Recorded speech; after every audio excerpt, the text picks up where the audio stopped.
May nagsabi na sa'yo na Hawikan Pia, ganyan. Yes, actually it's more of Ate Pia po talaga yung sinasabi nila. Lalo na pag pareho kaming nakamusod ng hair. I think it's because of the facial ano. Oo.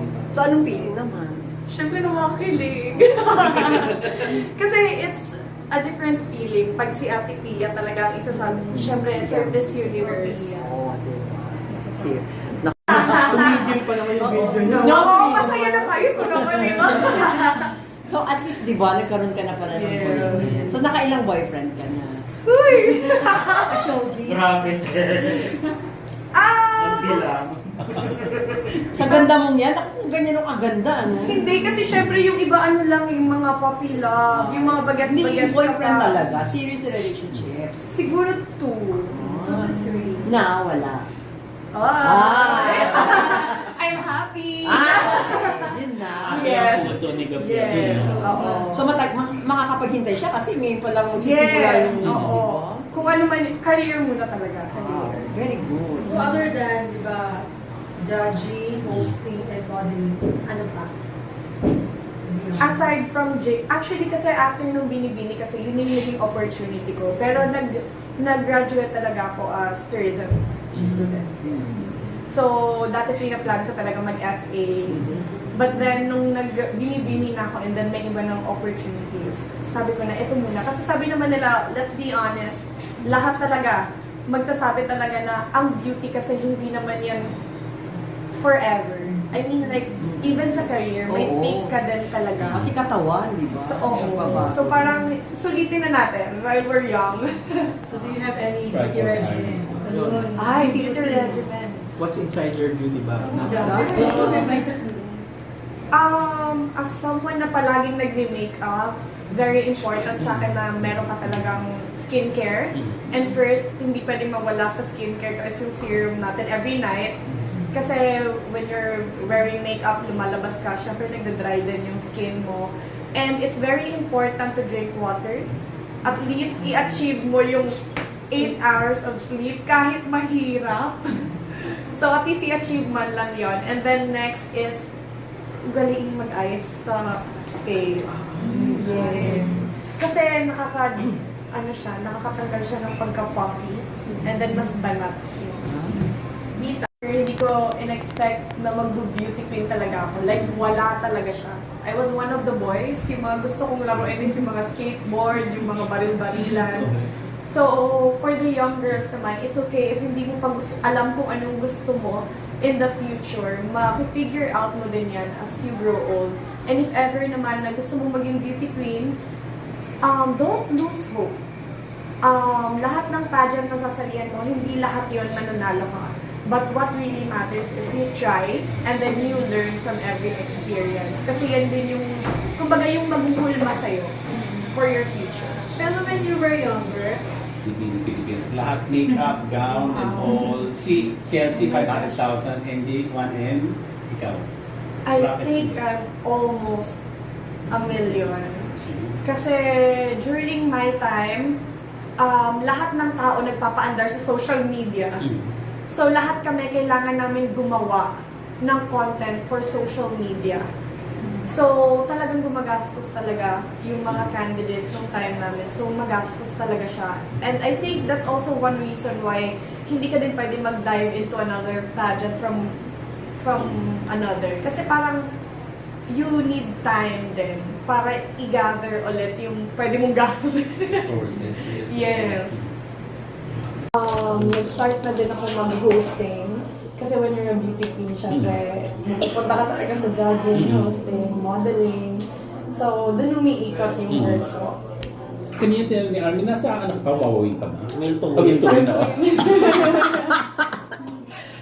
Milton, no? Not anymore po, since October. Oo, tama. Why? Oo.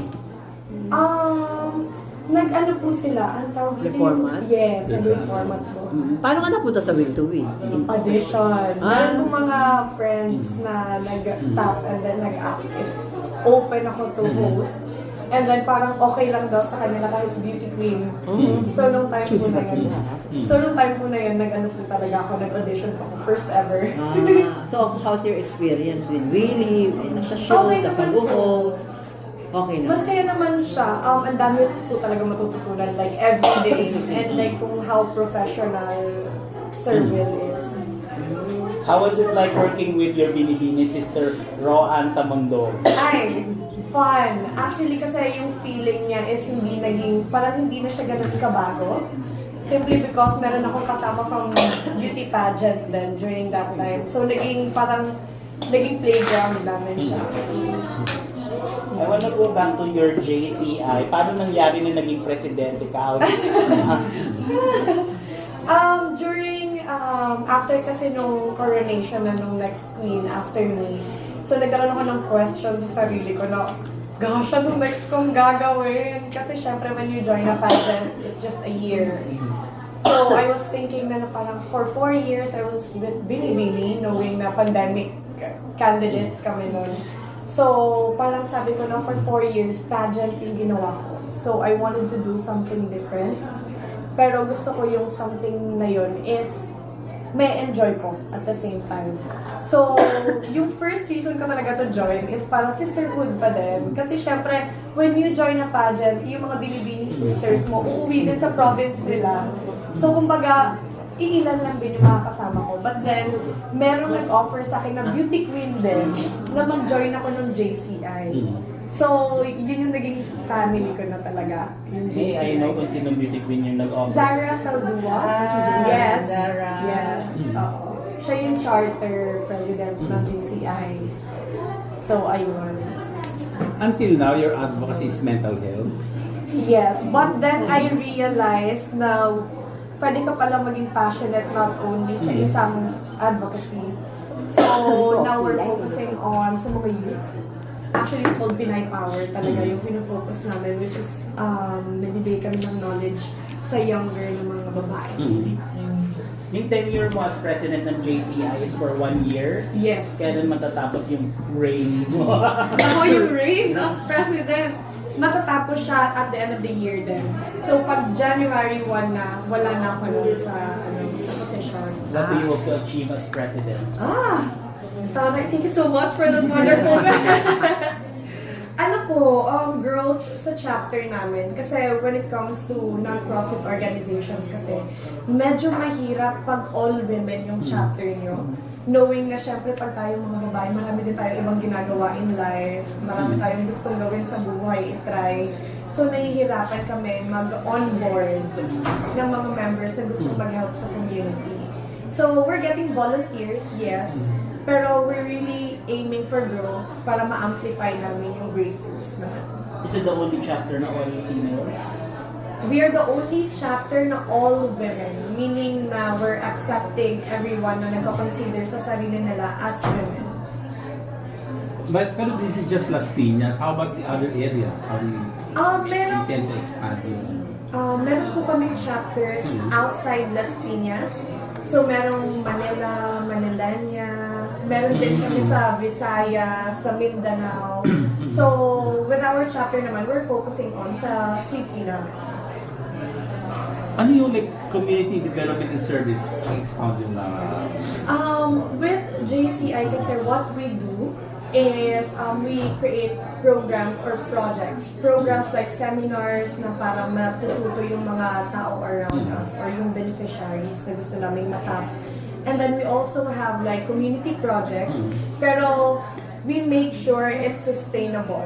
So kahit magbibigay lang kami ng mga, for example sa women, yung mga sanitary kit natin, hindi pwedeng magbibigay lang kami. Kasi kailangan matutunan din nila kung gaano ka-important alagaan din yung sarili nila. So, palagi siyang merong seminar na kasama. Nanganganak ang mga pageants ngayon. Like, Yes! restrictions na bawala na lahat tayo na sumali. Do you intend to continue your pageant journey kung saan For me kasi, as of the moment, yung nafe-feel ko kasi is wala pa akong enough energy to join again. Kasi competing for 4 years ng sunod-sunod na wala talaga akong break during that time. Medyo naging draining siya nung after na. And then, syempre, hindi naman tayo 25 palagi. So, syempre, meron din ako crave ng mga experience outside naman pageantry. But I'm not closing my doors. Kasi, syempre, first love ko yun. So for 4 years, talagang puro pageants. So ano Yes. yung talagang malaking natutunan mo joining pageants? For me, na pageantry is not just a competition. Hindi siya yung sinasabi mo, competition to kasi andito kayo. But more of yung sisterhood. I don't think na lahat may intindihan siya agad. But as a candidate na experience ko kasi na even though nasa competition kami na Binibining Pilipinas or whatever, pageant man yan, at the end of the day, yung nagawa niyo pa rin relationship. Kasi up until now, I have friends from pageantry na nakakasama ko every day, almost every day.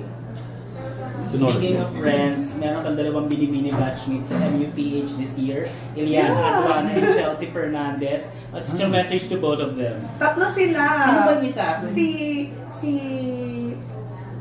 Si Iliana, di ba? Iliana and Chelsea. Chelsea. And then I think there's one more. Na from 2022 Binibini.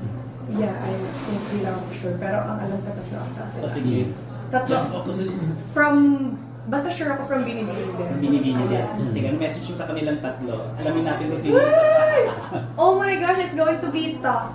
But I know naman na hindi sila sasali ng isang competition na hindi sila prepared. And nakikita ko naman kung gano'n nila pinaghahandaan talaga yung competition nila. And now pa lang, I'm very, very proud. Kasi it's not easy to join a pageant, lalo na kung nanggaling ka na sa isang national pageant din. So, it's gonna be tough, but I know na magiging proud din naman yung mga cities na nire-represent nila. And